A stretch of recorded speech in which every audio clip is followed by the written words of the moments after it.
Chapter 3 of 7 Footprints to Satan by A. Merritt. This LibriVox recording's in the public domain. Read by Ben Tucker. Chapter 3. Kidnapping as a Fine Art. Lesson 2. The receiver was taken from me, gently enough.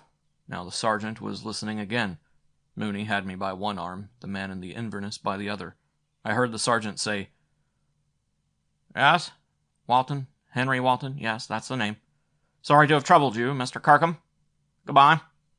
He snapped up the phone and regarded me compassionately. "Too bad," he said. "It's a damn shame. Do you want an ambulance, doctor?" "No, thanks," answered Considine. "It's a peculiar case. The kidnapping delusion is a strong one. He'll be quieter with people around him. We'll go up on the subway. Even though his normal self is not in control, his subconsciousness will surely tell him that kidnapping is impossible in the midst of a subway crowd. Now, Henry," he patted my hand, "admit that it is. You are beginning to realize it already, aren't you?" I broke out of my daze. The man who had passed me on Fifth Avenue. The man who had so strangely resembled me. Fool that I was not to have thought of that before. "Wait, officer," I cried desperately. "That was an imposter at the club. Someone made up to look like me. I saw him." There, lad." He put a hand on my shoulder reassuringly. "You gave your word. You're not going to welch on it, I'm sure. You're all right. I'm telling you. Go with the doctor now." For the first time I had the sense of futility. This net spreading around me had been woven with infernal ingenuity. Apparently no contingency had been overlooked. I felt the shadow of a grim oppression. If those so interested in me, or in my withdrawal, wished it, how easy would it be to obliterate me? If this double of mine could dupe the clerk who had known me for years and mix in with my friends at the club without detection, if he could do this, what could he not do in my name and in my guise? A touch of ice went through my blood. Was that the plot? Was I to be removed so this double could take my place in my world for a time, to perpetuate some villainy that would blacken forever my memory? The situation was no longer humorous. It was heavy with evil possibilities. But the next step in my involuntary journey was to be the subway. As Considine had said, no sane person would believe a man could be kidnapped there. Surely, there, if anywhere, I could escape, find someone in the crowds who would listen to me, create, if necessary, such a scene that it would be impossible for my captor to hold me, outwit him somehow. At any rate, there was nothing to do but go with him. Further appeal to these two policemen was useless. "Let's go, doctor," I said quietly. We started down the subway steps, his arm in mine. We passed through the gates. A train was waiting. I went into the last car, Considine at my heels. It was empty. I marched on. In the second car was only a nondescript passenger or two, but as I neared the third car, I saw at the far end half a dozen Marines with a second lieutenant. My pulse quickened. Here was the very opportunity I had been seeking. I made straight for them. As I entered the car, I was vaguely aware of a couple sitting in the corner close to the door. Intent upon reaching the leathernecks, I paid no attention to them. Before I had gone 5 steps, I heard a faint scream, then a cry of, "Harry! Oh, Dr. Considine, you found him!" Involuntarily, I halted and turned. A girl was running toward me. She threw her arms around my neck and cried again, "Harry! Harry, dear! Oh, thank God he found you!" 2 of the loveliest brown eyes I had ever beheld looked up at me. They were deep and tender and pitying, and tears trembled on the long black lashes. Even in my consternation, I took note of the delicate skin untouched by rouge, the curly, silken, fine-bobbed hair under the smart little hat. Hair touched with warm bronze glints, the nose a bit up-tilted, and the exquisite mouth and elfinly pointed chin. Under other circumstances, exactly the girl I would have given much to meet. Under the present circumstances, well, disconcerting. There, Miss Walton." Dr. Considine's voice was benignly soothing. "Your brother is all right now." "Now, Eve, don't fuss any more. The doctor found him just as I told you he would." It was a third voice, that of the other occupant of the corner seat. He was a man of about my own age, exceedingly well dressed, the face rather thin and tanned, a touch of dissipation about his eyes and mouth. "How are you feeling, Harry?" he asked me, and added somewhat gruffly, devil of a chase you've given us this time, I must say." "Now, Walter," the girl rebuked him, "what matters, so he is safe?" I disengaged the girl's arms and looked at the three of them. Outwardly, they were exactly what they purported to be: an earnest, experienced, expensive specialist, anxious about a recalcitrant patient with a defective mentality; a sweet, worried sister, almost overcome with glad relief that her mind-sick runaway brother had been found; a trusty friend, perhaps a fiancé, a bit put out, but still 18-carat faithful and devoted, and so glad that his sweetheart's worry was over that he was ready to hand me a wallop if I began again to misbehave.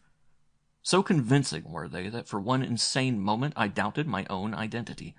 Was I, after all, Jim Kirkham? Maybe I had only read about him. My mind rocked with the possibility that I might be this Henry Walton, whose wits had been scrambled by some accident in France. It was with distinct effort that I banished the idea. This couple had, of course, been planted in the station and waiting for me to appear. But in the name of all far-seeing devils, how could it have been foretold that I would appear at that very station at that very time? And suddenly one of Considine's curious phrases returned to me. "A mind greater than all to plan for all of them. A will greater than all their wills."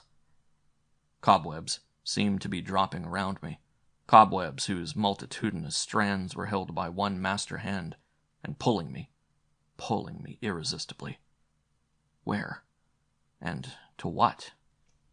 I turned and faced the Marines. They were staring at us with absorbed interest. The lieutenant was on his feet, and now he came toward us. "Anything I can do for you, sir?"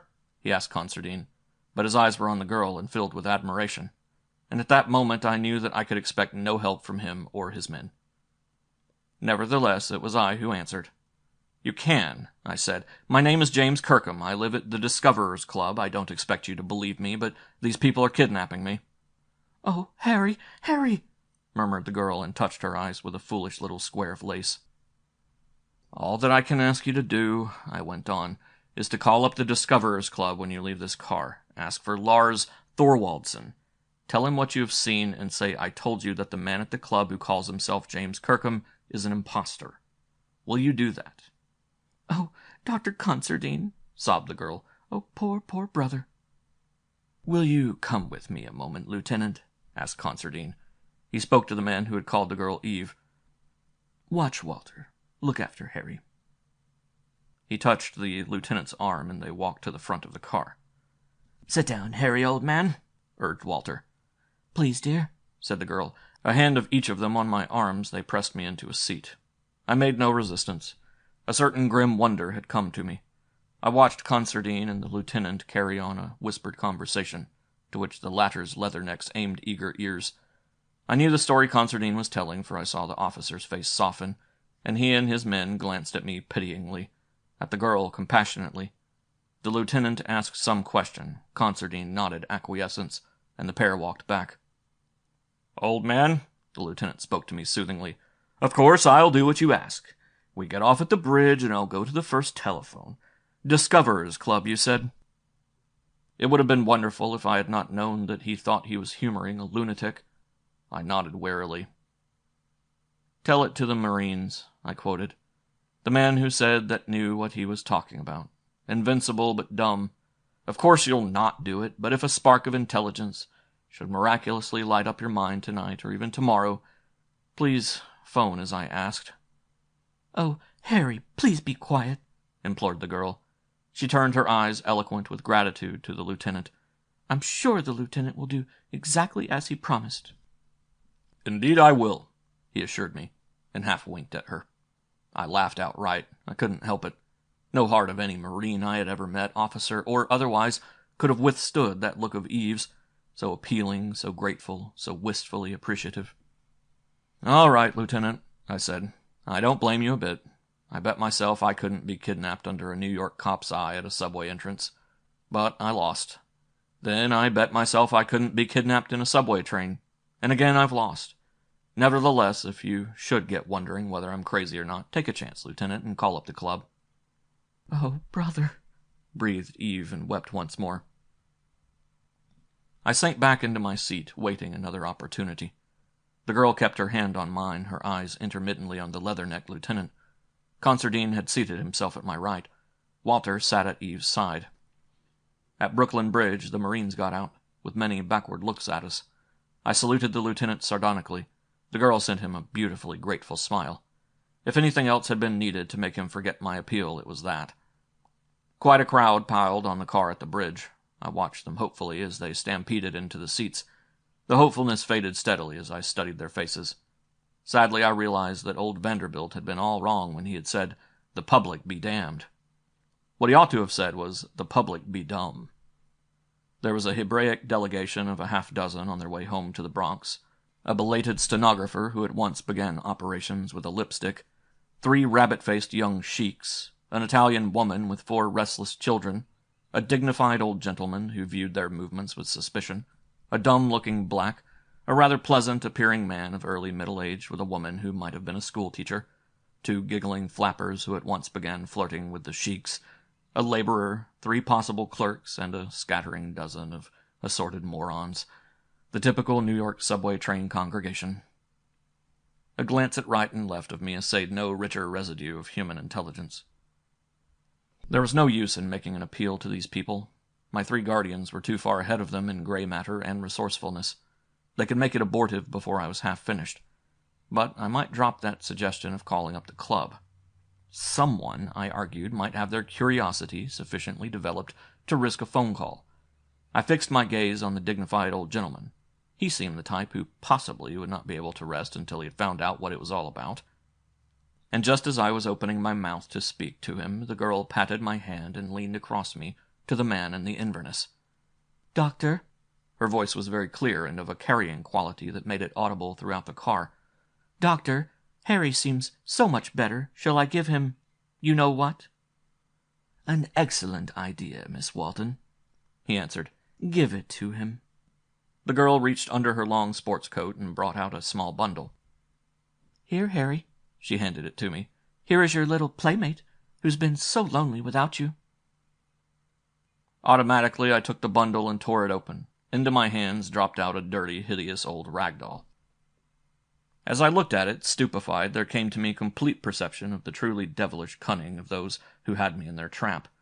The very farcicality of that doll had a touch of terror in it. At the girl's clear voice, all the car had centered their attention upon us. I saw the dignified old gentleman staring at me unbelievingly over his spectacles, saw Considine catch his eye and tap his forehead significantly, and so did everyone else see him. The Negro's guffaw suddenly stopped. The Hebraic group stiffened up and gaped at me. The stenographer dropped her vanity case. The Italian children goggled at the doll, fascinated. The middle-aged couple looked away embarrassed. I realized that I was on my feet, clutching the doll as though I feared it was to be taken from me. "Hell!" I swore, and lifted it to dash it to the floor. And suddenly I knew that any further resistance, any further struggle, was useless. The game was rigged against me all the way through the deck. For the moment I might as well throw down my hand. I was going, as Considine had told me, where the greater intellect and will pleased, whether it pleased me or not. Also, I was going when it pleased. And that was now.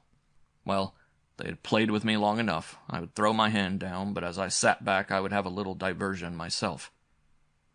I dropped into my seat, sticking the doll in my upper pocket where its head protruded grotesquely. The dignified old gentleman was making commiserating clucking noises and shaking his head understandingly at Considine. One of the rabbit-faced sheiks said nuts, and the flappers giggled nervously. The black got hastily up and retreated to the next car. One of the Italian children pointed to the doll and whined, "Gimme." I took the girl's hand in both of mine. "Eve, darling," I said, as distinctly as she had spoken, "you know I ran away because I don't like Walter there." I pulled my arm around her waist. "Walter," I leaned over her, "no man like you, just out of prison for what it was, God knows, a justly deserved sentence, is worthy of my Eve. No matter how crazy I may be, surely you know that is true." The old gentleman stopped his annoying clucking and looked startled. The rest of the car turned its attention, like him, to Walter. I had the satisfaction of seeing a slow flush creep up his cheeks. "Dr. Considine," I turned to him, "as a medical man you are familiar with the stigmata, I mean the marks of the born criminal. Look at Walter. The eyes small and too close together, the mouth's hardness deplorably softened by certain appetites, the undeveloped lobes of the ears. If I ought not be running loose, how much less ought he to be, Doctor? Every eye in the car was taking in each point as I called attention to it, and each happened to be a little true. The flush on Walter's face deepened to a brick red. Considine looked at me imperturbably. "No," I went on, "not at all the man for you, Eve." I gripped the girl closer. I drew her tightly to me. I was beginning to enjoy myself, and she was marvelously pretty. "Eve," I exclaimed, "all this time I've been away from you, and you haven't even kissed me." I lifted up her chin, and, well, I kissed her. Kissed her properly, and in no brotherly manner. I heard Walter cursing under his breath. How Considine was taking it I could not tell. Indeed, I did not care. Eve's mouth was very sweet. I kissed her again and again, to the chuckles of the sheiks, the giggles of the flappers, the horrified exclamations of the dignified old gentleman. And the girl's face, which at the first of my kisses had gone all rosy red, turned white. She did not resist, but between kisses I heard her whisper, "You'll pay for this. Oh, but you'll pay for this." I laughed and released her. I did not care now. I was going to go with Dr. Constantine wherever he wanted to take me, as long as she went with me. "Harry," his voice broke my thought, "come along. Here is our station." The train was slowing up for the 14th Street stop. Considine arose, his eyes signaled the girl. Her own eyes downcast, she took my hand. Her hand was like ice. I got up, still laughing. Considine at my other side, Walter guarding the rear, I walked out upon the platform and up the steps to the street.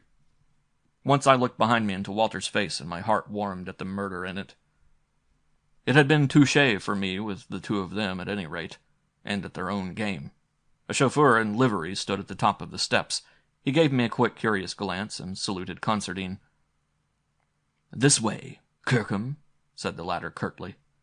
So I was Kirkham again. And what did that mean?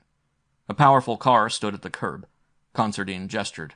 Eve's hand firmly clasped in mine, I entered, drawing her after me. Walter had gone ahead of us. Considine followed. The chauffeur closed the door. I saw another liveried figure on the driver's seat. The car started. Considine touched a lever, and down came the curtains, closeting us in semi-darkness. And as he did so, the girl Eve wrenched her hand from mine, struck me a stinging blow across the lips, and huddling down in her corner began silently to weep. End of chapter 3.